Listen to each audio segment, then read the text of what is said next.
Welcome back, everybody. Morning, everybody. Hope you guys are enjoying your Monday. Episode 3 of Arrested Development. Yeah, keep it here. Joe, by the way. Yeah, but you already that. Episode 3. So I think we were both really surprised at how off the wall the show is. Yeah, it's pretty manic, and I really love this. Best way. Yeah, and I love the structure of it. Right? Yes. It's anything that happens in the show is a setup to get paid off later. It almost breaks your brain a little bit. Oh, it does. Because you really have to pay attention, right? Yes. Because there's nothing that you see in the first 5 minutes that you can completely let go of, because it is going to be important in the last 5 minutes. Sure. And that's just good writing and just really good execution by the cast and the director. Writing for TV series is like one thing that I really admire, because for a film it's way different, right? Like if you see a movie that has like 7 writers, you're like, oh man, right, that must have been trouble. Television's different, right? Way different. Like I can't imagine not having like 15 different people in a room, like breaking down each episode, setting up jokes, where to put jokes in. Right. Well, I mean, it's a big difference between writing a 2-hour movie and 13 hours of whatever of a season of television. Yeah. And you said, you're like, how much of this is improv? And I'm like, I really doubt it was at all. You know, it's because of how specific the joke has to be. I think some of it they let them do a little bit within the context of the show, but you're right. So much of the dialogue is specifically necessary, and so much of the action to be paid off later in the episode that you really can't wander too far. I mean, it's not like New Girl, right? Where you can, like, Nick's having a bad moment, let's let Nick say whatever he wants, right? This is like, yeah, you can have that. Like, I really feel like David Cross's fire sale stuff that was probably improv, that bit, but the whole idea of he's got to really, like, you really have to sell the fact that you're stupid and think that we're talking about a fire and not a fire sale. I think that has to be there. Fire sale. That's a great moment. Yeah, it really is. But yeah, this is a really, I mean, execution-wise, as far as a setup payoff show, this is as good as it gets. Absolutely. All right, we're going to go ahead and welcome Ryan, Rosalind, Dallas, Marty McGee, Nicholas Grady, Shelby Gentry, and Brittany Art, our Patreon group. Thank you so much, guys. We're incredibly happy you're here with us. Yes, we are. If you guys are watching this on YouTube for the first time, welcome to our channel. Okay. If you'd mind hitting the like button for us, leave us a comment down below, and please hit the subscribe button so you can stay up to date on the new content we've on your way. If you'd like to see a full-length reaction to this and everything else we've watched or watching, please check out the link in the description below to our Patreon page. On every show we're watching, including Arrested Development, we're at least 4 episodes ahead on Patreon of where we are on YouTube. So if you want to keep going at the end of watching these YouTube edits, that's the place to do it. You are absolutely going to have to bring your own source material and watch along with us. You're only going to see and hear me and Joe. It's Joe and I. Joe and me. Sorry. Subject, predicate. For copyright purposes. We're also watching 30 Rock right now as a Patreon exclusive. Yes. All right. Somebody said that the little cousin George Michael's in love with, she was on a TV show called The Old Man with Jeff Bridges. Oh, it's like a FX, right? I didn't watch it. I didn't watch it either. The ritual Michael shared with his son before their weekly bike ride to Balboa Island. Be careful, don't touch that. Do not eat the cornballs and let your kid lead his own life. Please, he loves this, am I right? Actually, my bike needs a tune-up or something. Let's not blame the bike, okay? It's the poor carpenter that blames his shoddy tools for... Ow! Getting too old for his daddy? No, he'll be fine. And I would buy him a faster bike if we weren't trying to save... Oh, yeah, don't worry about it. I paid for it myself. With what? Company credit card. You're returning that. But... Get a job. Maybe I should be a little bit more like you when it comes to parenting, huh? No borders, no limits. Go ahead, touch the cornballer. When I was a psychiatrist, and this is before I became an actor... You're still not an actor. Lovely. Son's very normal need to distance himself from his overbearing father. Am I touching something? I'm going to audition for a play. Well, that time it didn't work. What play? It's for high school. You can't audition. He was reaching out to a boy named Steve Holt, who was auditioning for the lead in the school play. George Michael also chose to audition, looking for a chance to get closer to his cousin Maisie. Steve Holt! Stand in for Steve Holt? Steve Holt! Steve Holt. I think I went to high school with about 12 of him. About 12 Steve Holts? Yeah. We all know Steve Holt. Yeah. Michael's mother was giving up hope that her son Buster would ever leave her side. Zip me up. And Lucille was beginning to resent it. Why do I have to take him? Because he's your brother. And you run around with everyone else, going on bike rides. Be sensitive, Michael, and you could pretend to be interested in him. Fine, he can hang out, but he's going to work, okay? I'm sitting right there for this. What are you doing here, and why are you in a bathrobe? What's he doing here? Why is he in his bathing suit?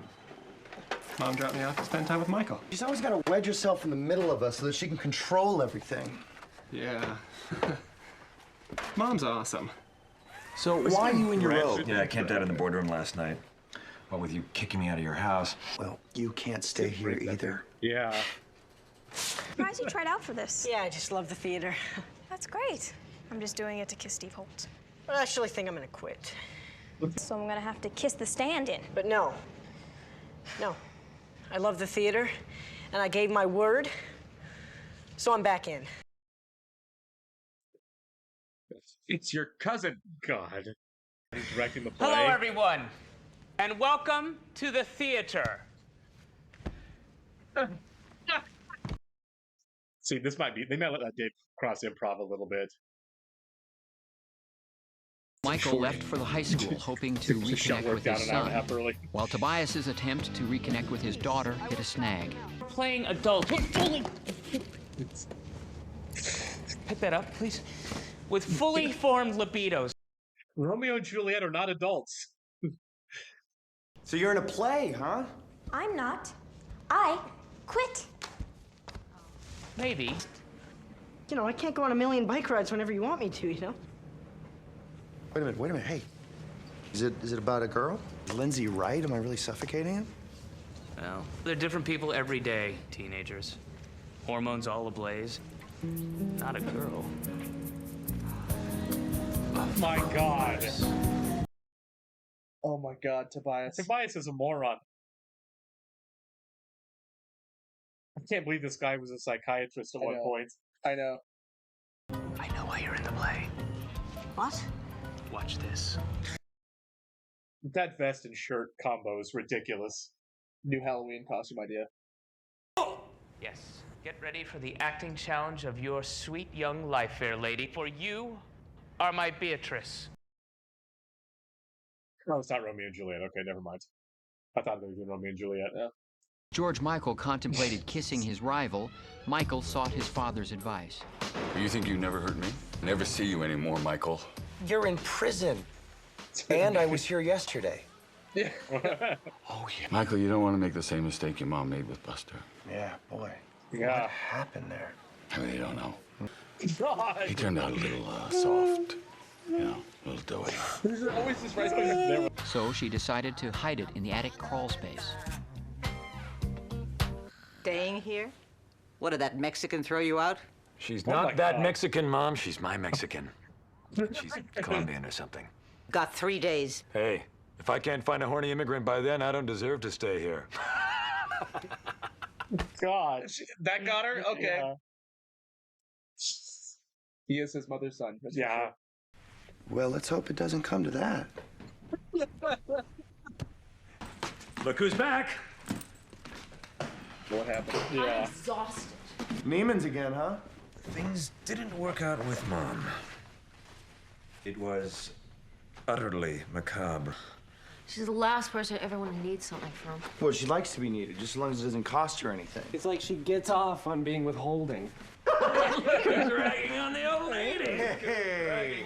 Finally? I'm an uptight. Yeah.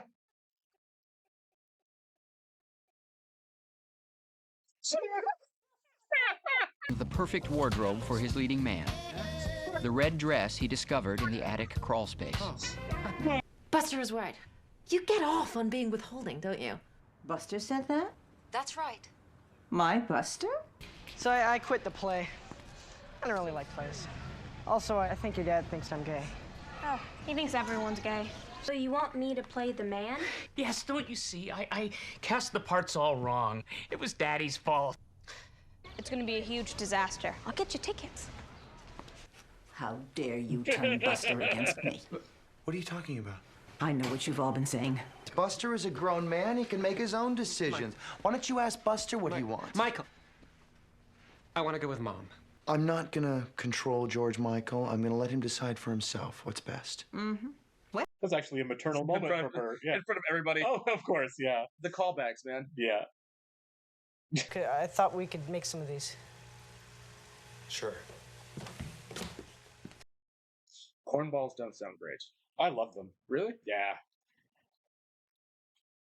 Is it just like fried cornmeal? Yeah. And corn, there's corn in it and everything, yeah. I know that you're growing up. Yeah, but Dad, you're like the most important part of my life. On. Why, Tracy? Why? And Buster is back where he belongs. Oh, dear Lord. This show's amazing. You know, I could just spend all day watching this show and I'd be happy. Yeah, honestly. I don't know why. I mean, there's something about withholding all the information. The bleeping is so much funnier than if we'd heard whatever he actually said. It is. I don't know if it's the sound itself, but it's when it hits, it makes you laugh. It's like you just know it's something that you shouldn't be hearing. Because you don't expect it. Right. You never expect it. It was used perfectly. It's almost in this as shocking too. as somebody just dropping that bomb. Right. I mean, it just cracks me up. Buster, There's a lot in this episode. I'm looking forward to getting more Buster because we had him in the first episode. Right. He had the great bit with the maps, you know. Yeah. Oh, yeah. The blue is land. The blue is land. Yeah. But he was. I don't think he was in the last episode. I don't recall. Obviously, he wasn't a major focus. If he was, he wasn't in much of it.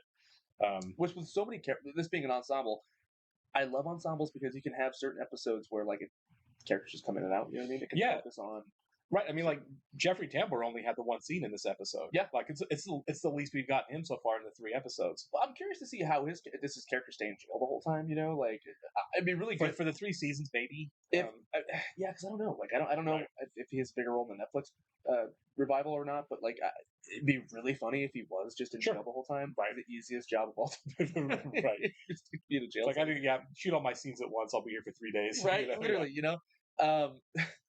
Like the last week was so great too with him and the ice cream sandwich. For sure. I love that. There's always money in the banana stand.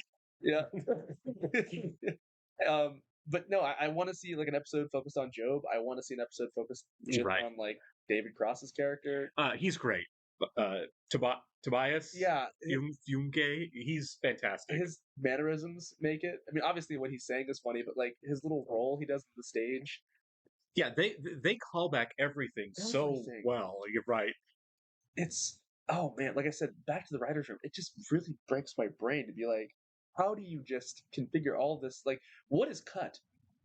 Right. They're throwing a lot in it. Oh, for sure. There's so many setups. There's so many gags. There's so many like long game payoffs. Yeah. It's like how do you set up a joke and like this is what's gonna happen in scene 2. Yeah. And here's what's gonna happen halfway through the 3rd act to pay off what happens so there precise. in shot 2. Like, so precise. For sure. And it's like just rolling with that, having that ready to go. Like I can only imagine how stressful that would be until you actually film it. You know. Yeah, for sure. Is this gonna work?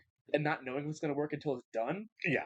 Dang, man! Like this show is great. Yeah, I'm assuming this show does not get shot in anything remotely resembling sequentially. Probably as far not. as setup payoff. Probably not. Yeah. Because there's no way to know if a setup's going to work unless like let's shoot the setup, we'll shoot the payoff, right after, and then do we cut this bit or do we not cut the bit? I mean, they had the benefit of being on a lot where like for sure. Like the office is probably the same lot as like the jail. You know what I mean? So that helps probably, but still, yeah, just winging it. Right, being like stick to the script. Right, we got a plan. Let's go for it. Yeah, it's nice having a show that you really have to pay attention to sitcom wise to see the payoffs of the jokes, and I can see why this was ahead of its time. And audiences at the time it was on TV just didn't get it, because if you're looking for a sitcom and you're a sitcom fan through the 20th century, this is a completely different kind of animal. If people did get it, imagine like. I mean, this probably would have been bigger than The Office. Yeah, this should have been a runaway hit for sure. It wasn't. All right, we'll catch you in the next one, guys. See ya.